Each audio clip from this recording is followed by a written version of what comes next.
In Los Angeles, Mike meticulously cleans himself, then picks up his gun and gets into his car. After this, he turns on a tracker that allows him to track Masood's vehicle. Mike follows him all over the city. After a while, he sees a tunnel. He quickly drives ahead and parks his car in the middle of the road, completely blocking the path. Forced to stop, Masood halts behind Mike's car. Mike then puts on a mask and opens his car's trunk. Moments later, Masood gets out and walks toward him, but Mike immediately points his gun at him. He checks Masood's pockets and then forcibly locks him inside the trunk. Mike then asks him for his phone's password. Before closing the trunk, he says, "There's water inside. Drink it if you want to stay alive." He then closes the trunk. After this, Mike removes the tracker he had planted in Masood's car months ago. He also steals his phone and drives away. Elsewhere, cousins Ben and Ali are preparing their guns. They enter a jewelry shop where the owner, Sammy, hands them a briefcase full of diamonds.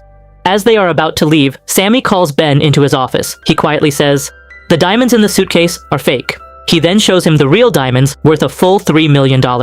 Sammy tells Ben to hide them in his socks. At that moment, Mike parks his car in front of the shop. Using Masood's phone, he sends a message to Sammy, "I am ready." After a while, Ben and Ali come out. Before they leave, Sammy checks their guns. He doesn't like Ali's gun, so he gives him a new one. The two cousins then get into their car and drive off, and Mike quietly follows them, aiming to disguise himself as Masood. They eventually reach a parking lot. Mike again puts on his mask and deliberately parks his car very close to theirs, breaking their side mirror. Ben and Ali angrily get out, but Mike points his gun at them. He then shows them his phone, which is playing a live video of Ben's house. It is a clear threat that if they try anything, their families will be harmed. Frightened, both men put their guns and phones into Mike's car. Mike then gets out, places the gun on Ben's head and says, "I want the real diamonds, because I know the ones in the suitcase are fake." Ben first tries to play innocent, but when Mike threatens him by mentioning his wife's name, Ben gets scared and hands over the real diamonds hidden in his socks. Once he has the diamonds, Mike walks toward his car to release Masood from the trunk. But just then, Ali secretly pulls out his second gun. When Mike returns to the car, he hands them back their phones. At that moment, Ali points his gun at Mike. His hand trembles with fear. He fires, but misses. The bullet hits the car window instead of Mike. Seeing this, Mike panics badly. He immediately speeds away. The entire city trembles as his car races at high speed. He narrowly avoids several accidents, even rear-ending another car, but he doesn't stop. Eventually, he reaches a parking lot. There, he takes a few deep breaths to calm himself. He then removes his contact lenses so his face won't be recognized. After this, he covers up that car and drives away in another vehicle. Meanwhile, Sharon arrives at Steven's lavish mansion to sell him an insurance policy. Steven proudly shows off his security system. Then he suddenly pulls out a gun and takes Sharon to the window. He points at a bottle in the distance and says, "Shoot it." Sharon has never fired a gun in her life. She nervously pulls the trigger but misses. They then sit at a table by the pool to discuss the policy. Sharon notices a young girl passing by. She assumes it's Steven's daughter, but Steven smiles and says, "She's my fiancée." The atmosphere becomes awkward. Sharon tries to include her in the conversation, but everyone feels uncomfortable.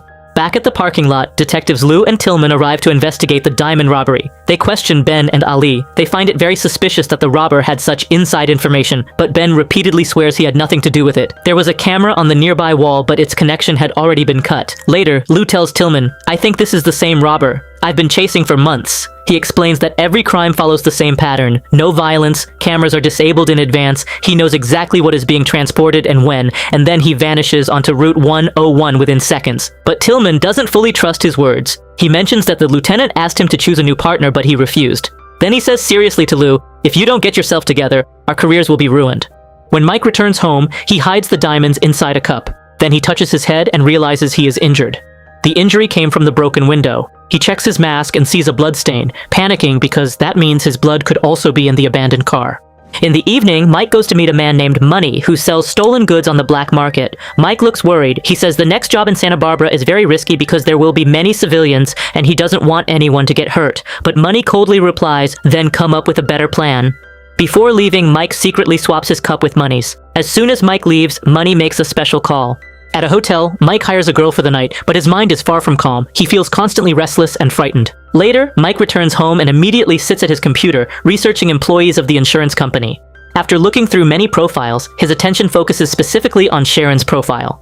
The next day, a big meeting is held at the insurance company regarding the stolen diamonds. It is decided that Sharon will be the one to talk to the police. This irritates Sharon inwardly, as a big client like Steven has been assigned to another employee. At the police station, detectives Lou and Tillman are interrogating Sammy. Sammy angrily says that the police are treating him like he's involved in fraud, when he never gave any information about the diamonds to anyone. Then he suddenly realizes that all the information was only in emails. He understands that someone hacked his entire system. Meanwhile, at a small diner, Mike is paying a hacker. He wants the hacker to extract all information from Sharon's social media accounts, emails, calendar, and phone messages. On the other side, Orman rides his bike at high speed to a parking lot where Money is waiting for him. Money tells him that Mike is now scared and won't do the next job in Santa Barbara, so Orman will have to pull off the robbery himself. That night, Mike is driving peacefully when another car rear-ends him. Maya gets out and asks for his insurance information. Mike wants to settle the matter with cash, but Maya refuses because the car belongs to her boss and everything has to be done officially. Forced, Mike exchanges his information with hers. The next day, Sharon meets Detective Lou. She says the insurance company wants Sammy and the two cousins to take polygraph tests. Lou understands that the company is trying to avoid paying the claim. He starts cursing insurance companies, but Sharon also doesn't back down and mocks the corrupt police system. They start arguing.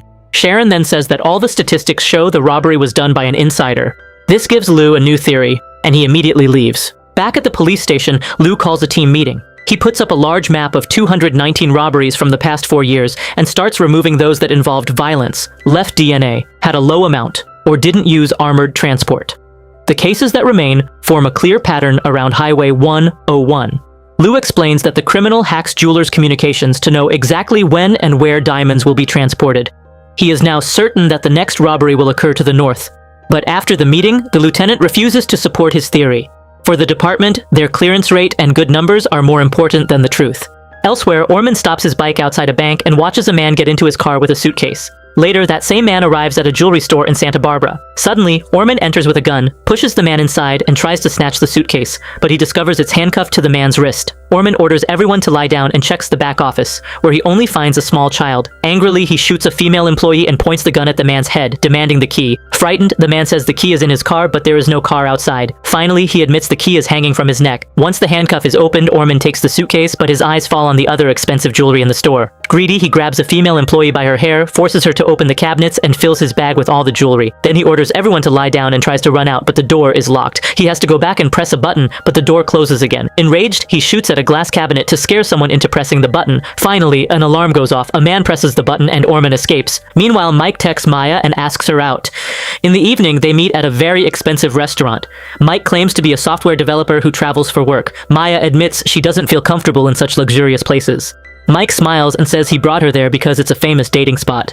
Later, they leave the restaurant and eat simple street food. Slowly, they open up to each other and grow closer, despite coming from different worlds. At the end of the date, Maya agrees to see him again. But as soon as she leaves, Mike sees news of Orman's robbery on TV and realizes things are becoming more dangerous. Meanwhile, at a diner, Lou is talking to his wife. She confesses that she has been cheating on him. Just then, Tillman calls, but Lou ignores it, trying to save his marriage.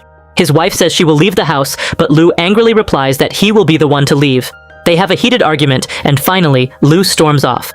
After this, Lou and his team arrive at the jewelry store where the recent robbery occurred. Tillman tells him that this robbery also fits his theory because the store was on the north side, but Lou immediately says it can't be the same robber because the real robber never used violence. What happened here was too messy and violent. Elsewhere, Mike goes to meet Money. He angrily asks why Money used all the information he had gathered over months, but sent someone else to do the robbery. Mike feels that Money broke his trust. He clearly warns that if it happens again, he will never work with him. Money also gets angry and reminds Mike that without him, Mike was nothing.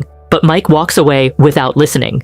Meanwhile, at the insurance company, Sharon watches Sammy's polygraph test. Sammy is furious that people think he is a liar and a fraud. He insults Sharon and her entire company. Later, Money tells Orman that Mike is surely planning something new, so Orman doesn't need to do the robbery himself anymore. He wants Mike to do the robbery, and then Orman will rob him. In the afternoon, Orman follows Mike and sees him meeting the hacker. The hacker says all the information is stored encrypted on a simple website. He then gives Mike a small note with instructions on how to access the data. As soon as Mike leaves, Orman checks his phone and realizes he secretly planted a tracker in Mike's car. At home, Mike reads through all of Sharon's information, including her entire calendar. The next day, he follows her to a restaurant. When Sharon is about to leave, Mike casually starts talking to her, pretending to be a regular customer. They talk about cars, and the conversation becomes comfortable. At the police station, Lou and Tillman watch footage of old robberies. After much analysis, Lou concludes that the robber changed cars every time. So now he wants to search parking lots in the entire area. In the evening, Maya comes to Mike's house for their second date.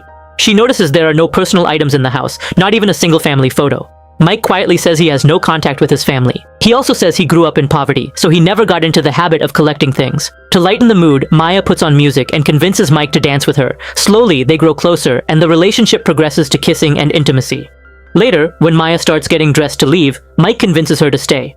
The next night, Mike steps out onto the balcony for fresh air. He sees a light in the distance and realizes Orman is nearby.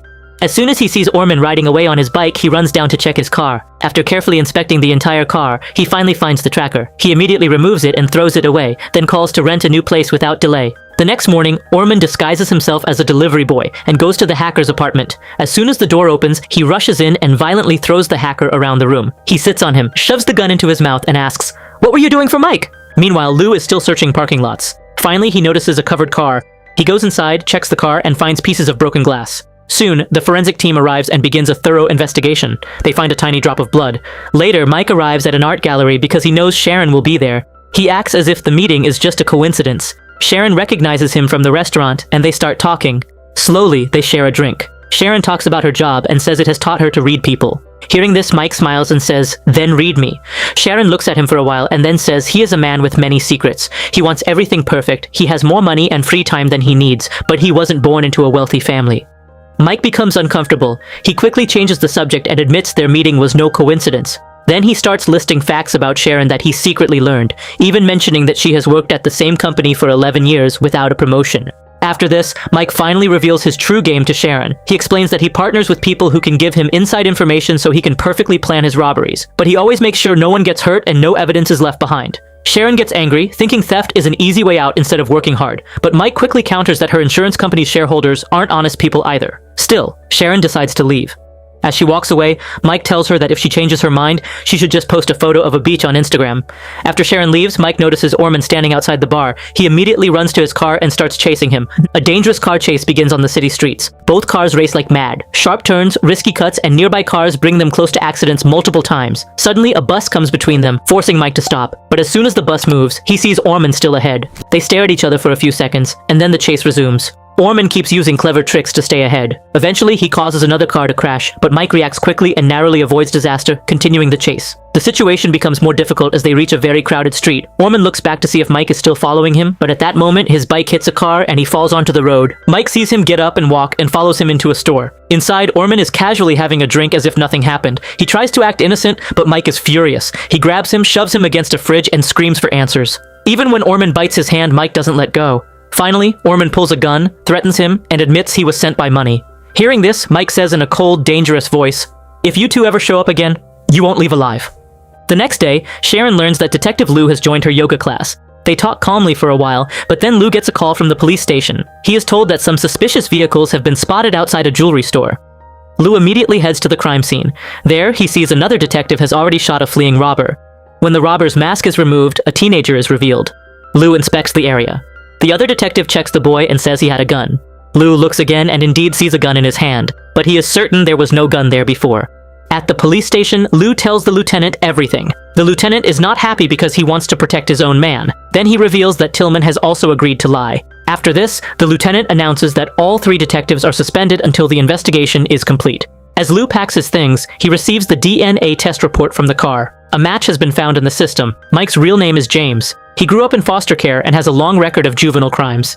Meanwhile, at the insurance company, Sharon is very upset because the deal with Steven was finalized by another employee. After the meeting, her boss tells her that she won't be getting a promotion this year either. He repeats the same old line, "Maybe next time." Now, Sharon's anger explodes. She reminds him that she has been hearing that same lie for years. She even threatens to take her clients and leave for another company. But her boss mocks her, saying, "No rich man will leave for a 53-year-old woman." Hearing this, Sharon breaks down. She goes to the beach in anger and sadness and posts a photo of it on Instagram. Mike immediately gets the alert and goes to pick her up. Sharon tells him that a courier is coming to Steven's wedding, carrying expensive watches and gems as wedding favors. Since Steven pays for everything in cash, there will also be a large amount of cash there. In total, they could steal about $1 million, and Sharon clearly says she wants $300,000 of it. Mike realizes this is very dangerous. He says he needs some time to think. That night, Lou goes to the last address listed in Mike's file. There, he meets Anne. But Anne doesn't understand why anyone would be looking for James. Later, Mike receives a voicemail from Anne. She says they need to talk. Mike immediately calls her back, but as soon as Anne hands the phone to Lou, Mike hangs up without saying a word.